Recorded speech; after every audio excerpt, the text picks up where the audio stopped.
Ito po ang ating napakagandang Mother's Choice Infinity car seat, convertible car seat. Ayan, good for newborn, fully recline siya up to 8 years old na po, pang matagalang car seat na po ito. So this imported model, demo pull out from Australia. Ayan, complete po ito sa mga pads po niya. Okay, so already washed and ready to use. So ito po yung details po niya one by one. So ito yung setup niya kapag toddler na si baby. Okay, so setup muna natin siya pang newborn.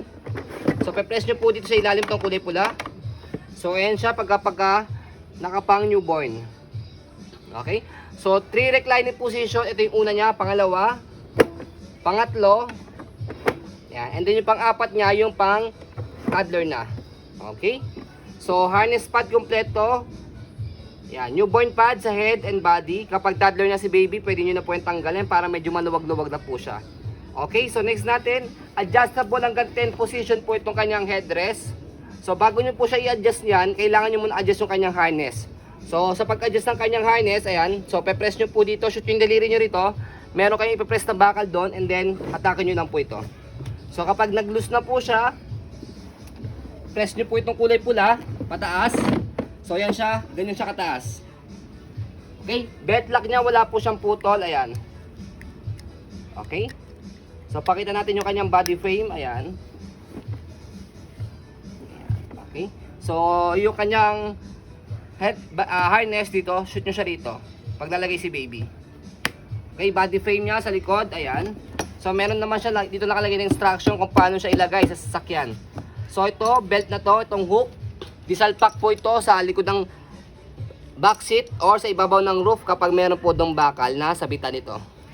Okay, so dito siya ito, sa ito. Okay, so next natin, ang manufacturing date ito is 2022. Ang expiration ng mga ganitong car seat is 10 years po. So hanggang 2032 po siya. So as long as hindi naman po siya nagamit sa accident or wala naman po siyang damage para save si baby, so pwede nyo po siyang gamitin siya kahit expired na po hanggang 2032. Okay, so next natin kabilang side ng body frame. Ayan. Okay. And sobrang ganda po nito. So, limited stocks lang po nito ha. Pauna na lang po tayo. So, ang brand new price po nito, para may idea po kayo, nasa 30,000 po. Plus shipping from Australia. Wala po ito sa mga malls. Okay?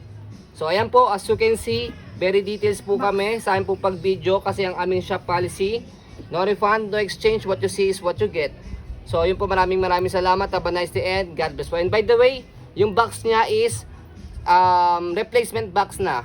Okay, yun lang naman. And the rest, sa mga nagpapahanap sa amin ng getong car seat na matagal na naghihintay, ayan, meron na tayong stocks.